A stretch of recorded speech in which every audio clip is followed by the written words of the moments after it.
Welcome back to Harbaugh. That was a clip from a new documentary called An Unreasonable... Wait a minute. That wasn't a clip. Anyway, on the road and political career of former presidential candidate Ralph Nader, airing tomorrow on PBS. Ralph Nader's here to talk about his role in the 2008 race.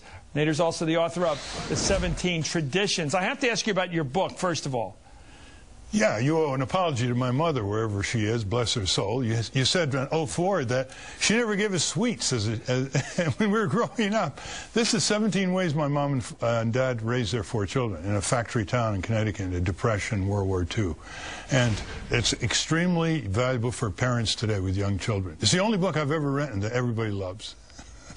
So, you are giving advice now about raising kids. No, I'm just a scribe for my parents who had very good judgment. You should do it for yourself. I like all parental advice. Let me ask you about political advice. You are a man of the progressive spectrum.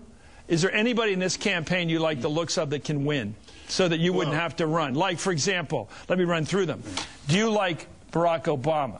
Do you like John Edwards? I assume you like some things about Kucinich, but about those 2 front-running candidates, could you support either one of those guys? I do like Kucinich, but the front-runners, Edwards now has the most progressive message across a broad spectrum of corporate power, damaging the interests of workers, consumers, taxpayers, of any candidate, leading candidate I've seen in years. Well, he's with you. I mean, very pro-labor, wants labor reform, probably wants to get rid of Taft-Hartley, a lot of things. Very much for the progressive line. What problem would you have with this guy at this point? Any? Well, let's see if he wins. The key phrase is when he says he doesn't want to replace a corporate Republican with a corporate Democrat. Yeah. That's very key. I mean, he raises the issue of the concentration of power and wealth in a few hands that are working against the interests of the vast majority of the American people. The data, the documents are overwhelming in that respect. People aren't used to this discussion of structural change since the 60s. It's unusual in American politics to be this clear and stark. Right. When you say corporate reform, or you say you don't like the way the corporations dominate American life, politically, socially, economically, what is your main argument?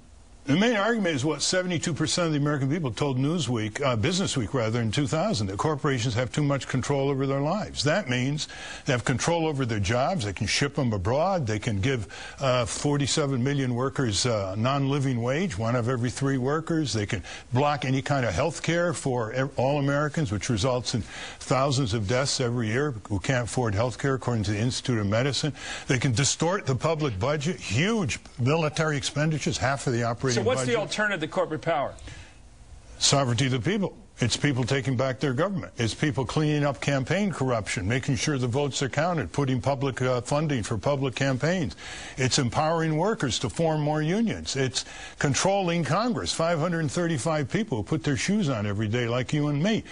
They're out of control, the majority. The Democrats have been caving in the last few months, again, on energy, on the war, on the food farm bill, on civil liberties. You can't make a long enough list. Why did labor? Let me ask you about big labor. We used to, you and I were growing up. There was George Meany, the guy with the big cigar. He'd walk on the hill, and everybody light his cigar. What happened to the power of labor? Why did the corporations win all the big fights?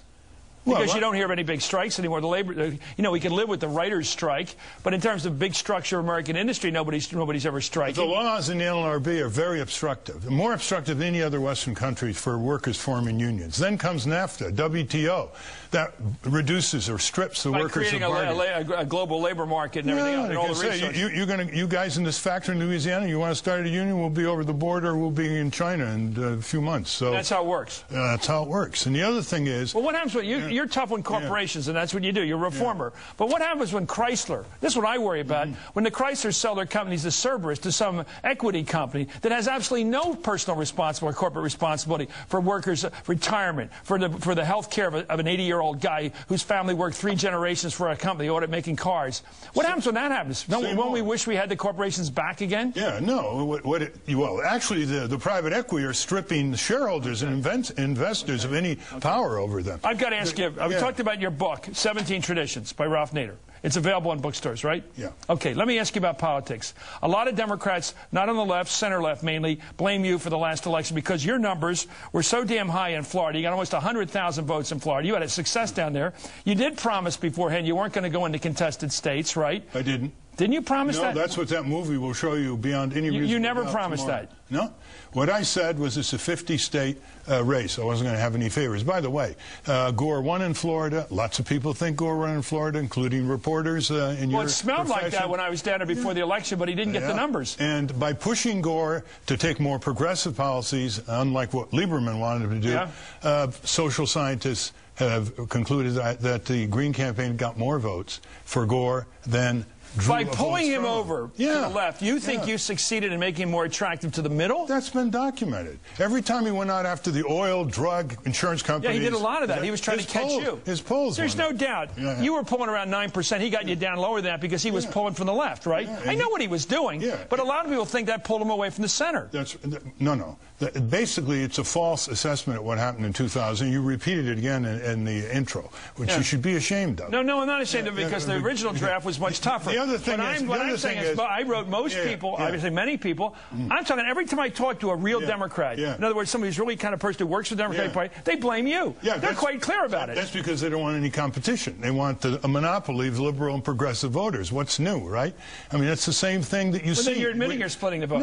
No. If they took the agenda, we have a website open still, votenator.org from 2004. You look at that agenda and you ask yourself, wouldn't the old Democrats have taken it away and gotten more votes, living wage, full universal health care, restructuring the tax system, giving more voice to ordinary folks?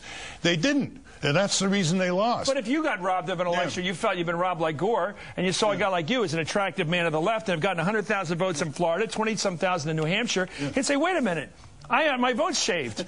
This guy shaved me. He took off my percent. Look at these numbers. He took away my winning percentages. What you're not looking at is 250,000 Democrats in Florida who voted for Bush. You're not looking at what Jeb Bush did with Kathleen Harris to steal the election. Let's be. By the way, ask Gore why he thinks he won the election. It was stolen from him. He may be more genteel, but let me we shouldn't do that. We should have more voices and choices. That Ralph Nader will be part of the Democratic coalition come next summer?